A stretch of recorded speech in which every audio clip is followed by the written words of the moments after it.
Corinne Duplat, bonjour. Vous êtes directrice générale de la franchise Les Menus Services. Tout d'abord, merci d'avoir accepté l'invitation de Franchise Magazine. Bonjour Vincent, merci aussi pour votre invitation.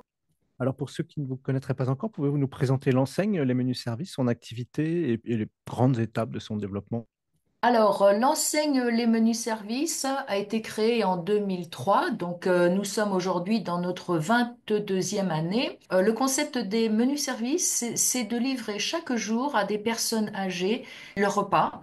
Donc des personnes âgées qui ne peuvent plus ou qui ne veulent plus cuisiner chez elles.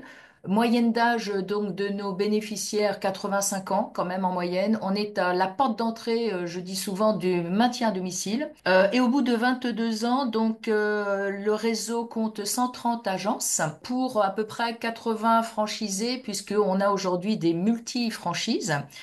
Et sur les 130 agences, on a aujourd'hui une douzaine de succursales, avec aussi une ouverture il y a quelque temps donc de la Suisse, donc une agence à Genève, et puis bientôt, très bientôt, je peux le dire maintenant, une deuxième agence. Donc on est aujourd'hui le leader du portage de repas au domicile de personnes âgées en France. Et l'année dernière, nous avons réalisé un chiffre d'affaires de l'ordre de 72 millions et avec une croissance ininterrompue en moyenne depuis ces 10 dernières années de l'ordre de 15%. Donc voilà, une très forte croissance sur un marché en très forte croissance, à très fort potentiel. Et quels sont vos objectifs de développement pour 2025? Alors, les objectifs de 2025 en développement, j'aime bien dire que je me répète un peu depuis 10 ans, je vous avoue. Bien sûr, on a de l'ambition, on se développe, mais c'est pas une marche effrénée au développement, dans le sens où on recrute des franchisés qui vont rester. Et j'en ai l'illustration pour vous donner une idée. Depuis donc l'origine du réseau, aucun dépôt de bilan, aucun conflit. Donc ça veut dire que tous nos franchisés re-signent, ils ont déjà signé donc leur contrat au bout de 9 ans. Et ça veut dire que c'est une très sain. Donc ça veut dire que le réseau est sain, il n'y a pas d'ouverture à tout va et de fermeture à tout va. Et pour répondre à la question très précisément, on ouvre une dizaine, douzaine donc de nouvelles agences par an. Et aujourd'hui, on est aussi surtout dans un réseau qui est à maturité. Ça veut dire que les franchisés historiques, pour vous donner une idée, ils sont là depuis pratiquement 20 ans, puisque le premier a signé en 2006 et il est encore là. Mais comme vous imaginez bien, en 20 ans, on est tous pareils, nous prenons de l'âge et ça veut dire qu'à certains moments, on peut prendre des décisions de dire, je change de région parce que je commence à changer, à avoir d'autres projets de vie. Ou alors, bien entendu, le grand sujet de la retraite. Donc, on a et des sujets de création et aussi pas mal de sujets de cession d'agence et de renouvellement de contrat. Sachant que la politique, et qui est la même aussi depuis très longtemps, on ne ferme aucune agence. Ça veut dire que quand une agence est à céder, on va soit la céder, enfin, voir avec le voisin, le franchisé voisin, s'il souhaite reprendre et s'il est en capacité de reprendre, bien sûr, ou alors un recrutement externe, donc d'un nouveau franchisé, ou alors, c'est ce qui se passe avec les succursales, on va nous reprendre en succursale. Donc voilà un peu les ambitions et puis notre développement depuis une dizaine d'années. Quelles sont les régions ou les villes que vous ciblez en priorité pour étendre votre réseau sur le territoire? Alors en priorité, alors on est 130 agences, vous imaginez bien qu'on est implanté pratiquement partout en France, hein.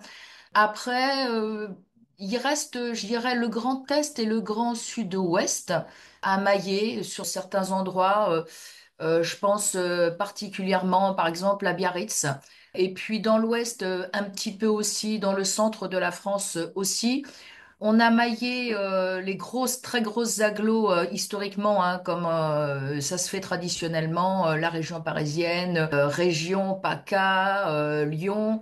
Donc là, on est par exemple sur des villes de taille moyenne et surtout notre ambition, on le fait déjà, hein, mais c'est vraiment une priorité aujourd'hui, c'est d'aller en milieu rural, plus en milieu rural, je dirais, pour pouvoir livrer des personnes âgées qui sont très isolées et qui souhaitent rester chez elles, hein. Vous savez que, on parle de la désertification des régions, les magasins ferment, les centres-villes ferment et des personnes âgées de 85 ou 90 ans peuvent se retrouver aujourd'hui très isolées sur leur territoire. Donc voilà, c'est le développement et sur ces régions, c'est en priorité beaucoup sur le rural.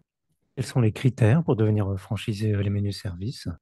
La réponse à cette question, c'est toujours un peu la même. Il n'y a pas vraiment de profil dans le sens où, si on parle de profil humain, on a des hommes, on a des femmes, on a des couples, on a des seniors, alors senior, c'est bien que le mot est un peu galvaudé. Qu'est-ce qu'on entend par senior? Allez, je dirais aujourd'hui plus de 50 ans.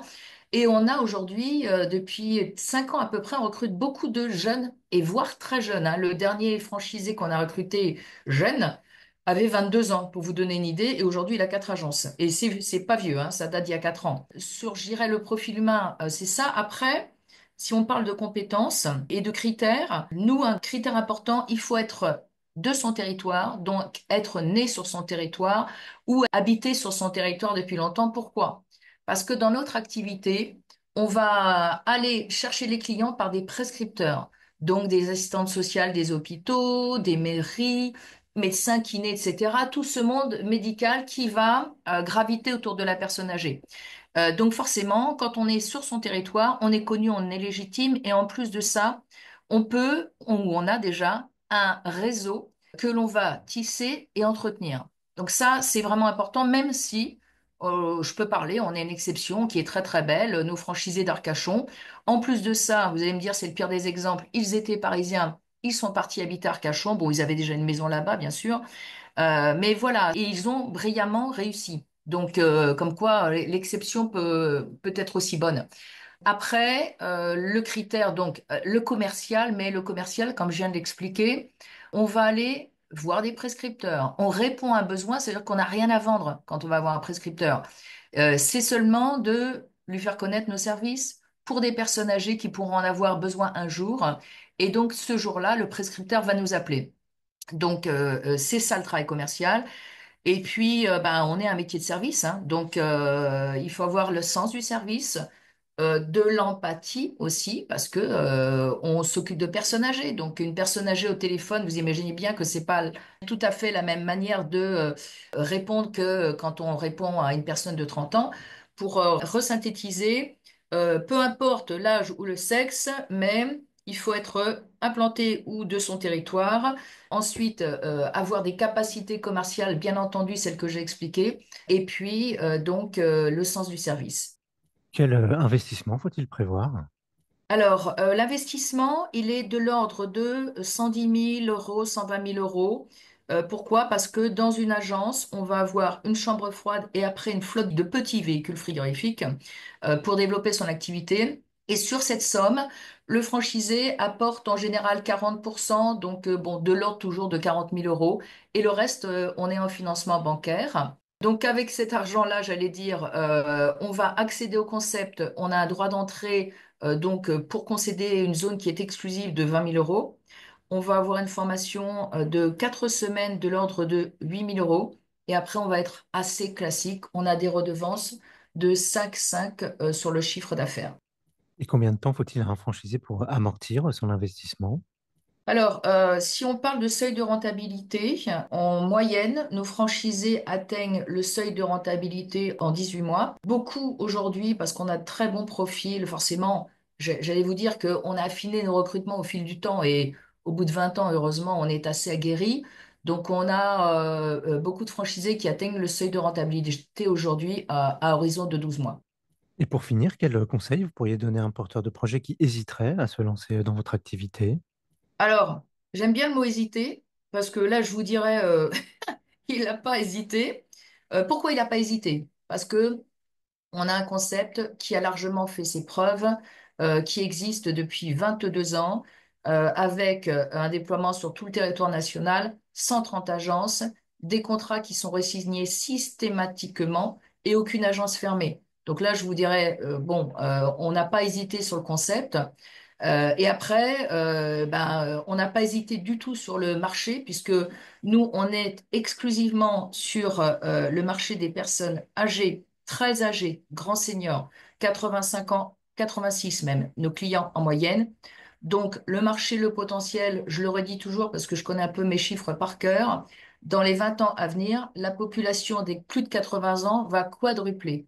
Donc, vous imaginez bien le besoin, l'étendue de ces besoins auxquels il va falloir répondre. Donc, ça fait partie de notre mission. Nos franchisés, ceux qui seront là dans les 20 prochaines années, même 10 bien sûr, je suis pas inquiète ni pour leur développement, ni pour leur rentabilité. Corinne Duplain, je vous remercie. Je rappelle que vous êtes directrice générale de la franchise Les Menus Services et que votre actualité est à retrouver notamment sur les sites Franchise Magazine et AC Franchise.